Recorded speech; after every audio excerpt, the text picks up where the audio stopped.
Okay, so today I am reviewing Cassandra Clare's Clockwork Prince, which is the second book in the Infernal Devices, and it is the prequel to The Mortal Instruments. So, as a follower of Cassandra Clare on Twitter, I was getting pretty excited about this book coming out, all the hype on Twitter, and I really enjoy The Mortal Instruments, so I was just quite excited for this novel to come out, which is sad because I was also quite disappointed by it.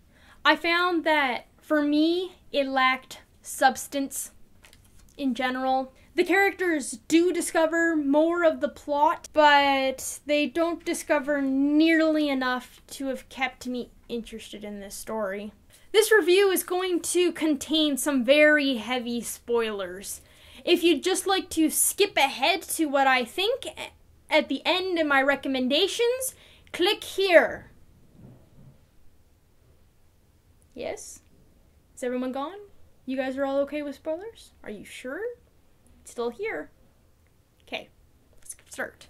In the whole book, they didn't get any closer to the villain. In fact, they killed off their main lead.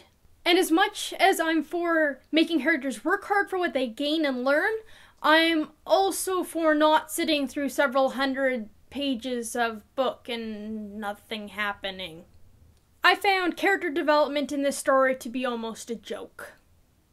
The only character that you could say developed significantly was William, and I found his development boring as well as completely predictable. While I understand he was young when it happened, he's also a shadow hunter.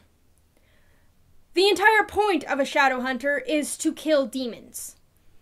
Therefore, they should be educated in demons, and he should have realized that this whole curse thing was ridiculous, because I realized it was ridiculous within about 20 seconds of it being introduced. And that's all I really have to say on that subject. As for the other characters in this story, I went from meh to annoyed. I'm not sure whether this is something that Claire did on purpose or just unconsciously, but she seems to really have a thing for weak female characters that was just driving me up the wall.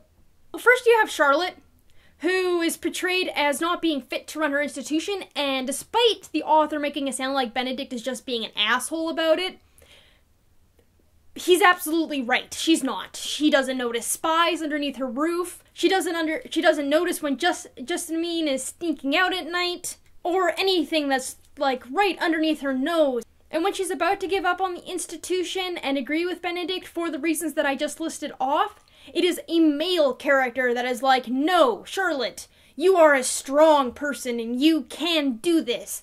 And then Charlotte's like, "You're right, I'm strong." "No, Charlotte, you're not." Tessa is constantly the damsel in distress. She needs people to look out for her whenever she is in a role where she's being a strong character to some degree. She's never actually herself. She's shape-shifted into something else. And while people can argue that her shape-shifting into that role is showing her as a strong character, it's really not, because she never does it by herself. She always has backup there, and that backup is always a male character. And that's in the few times when she isn't getting convinced to do it by a male character to begin with.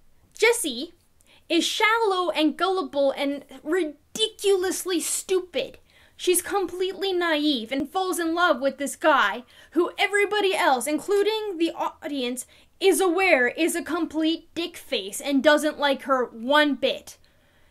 But she's portrayed as falling in love with this character and believing him thoroughly and fully, despite the fact that it is the most idiotic decision she could ever have. Basically, there isn't a single female character worth their salt, and that just drives me nuts, particularly from a female writer. Also, a lot of her characters and the plot, she just makes the easy choice. The relationships in the story I also found really bad. There's a lot of miscommunication, lying about feelings in general, or wondering, why do I feel this way? As if everybody just hit puberty as 12 years old and having their first crush.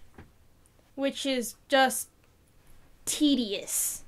I'm not sure whether the Clockwork Angel is as bad as the Clockwork Prince, but reading the story critically, by the end, I was near the point that if I had to hear how beautiful Jem and Will were one more time, I was going to defenestrate the novel. However, Cassandra Clare does make a saving throw at the end.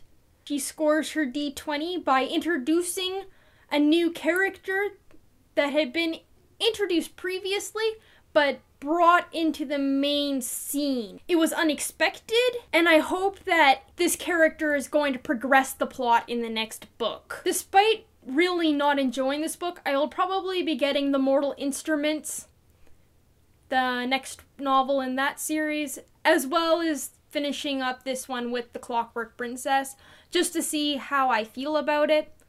Maybe it'll improve with the plot actually progressing somewhere.